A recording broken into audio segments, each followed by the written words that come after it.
तो दोस्तों आप सभी को स्वागत है हमारे यूट्यूब चैनल में। हमारे पास एक क्वेश्चन आया था जो भाई ने व्हाट्सएप पे कमेंट किया था कि क्वेश्चन था, अगर कोई खेत 6.5 हाथ का लगी से 20 धूर है यानी एक कट्ठा, तो 5.5 हाथ का लगी से कितना होगा। तो हम जानते हैं धूर बराबर होता है लगी स्क्वायर। फार्मूला होता है धूर का वैल्यू ज्ञात करने के लिए लगी स्क्वायर। तो 6.5 हाथ का लगी से सबसे पहले पता करेंगे कि कितना धूर होगा। तो 6.5 हाथ से हो गया, यहाँ पर लगी की जगह पर गुणे 6.5 गुणे 1.5, एक हाथ बराबर होता है 1.5 फीट।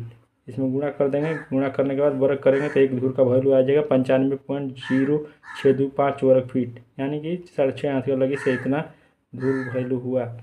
फिर पूछ रहा है कि हमारा 20 धूर ज़मीन है, 20 धूर को वर्ग फीट में हम बदल लेंगे। यहाँ पर एक धूर गुणे 20 कर दिया तो हमको आ गया 1901.25 वर्ग फीट, यानी टोटल ज़मीन इतना था 6.5 हाथ का लगी से। अब यही पूछ रहा है कि 6.5 हाथ की लगी से ये ज़मीन था इतना, तो 5.5 हाथ का लगी से कितना होगा।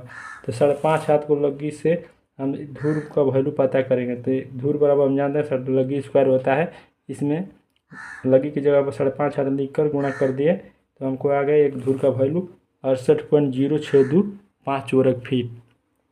अब हमको टोटल ज़मीन था 1901.25, इसी को 5.5 हाथ का लगी से पता करना कितना धूर हुआ। तो इसमें तो 20 धूर वाला ज़मीन जो था 6.5 हाथ का लगी से, उसको भागे में 5.5 हाथ का लगी से भाग दे देंगे तो हमको ये 27.93 धूर में आ गया। तो हम इसको कट्ठा में बदलेंगे तो हम जानते हैं कि 20 धूर मिलकर एक कट्ठा बनता है, तो हम इसे 20 से भाग देंगे तो कट्ठा में आ गई 1.39 कट्ठा। और 0.39 को धूर में बदलना है तो 20 से गुणा कर देंगे तो हमको 7.8 धूर हो गया। और 0.8 को धूर में बदलना है तो हम जानते हैं कि 20 धूर के मिलकर एक धूर का निर्माण करता है, तो इसलिए 20 से गुणा करें 0.8 में, ये 16 धूर की हमारा ज़मीन यहाँ पर हो गया।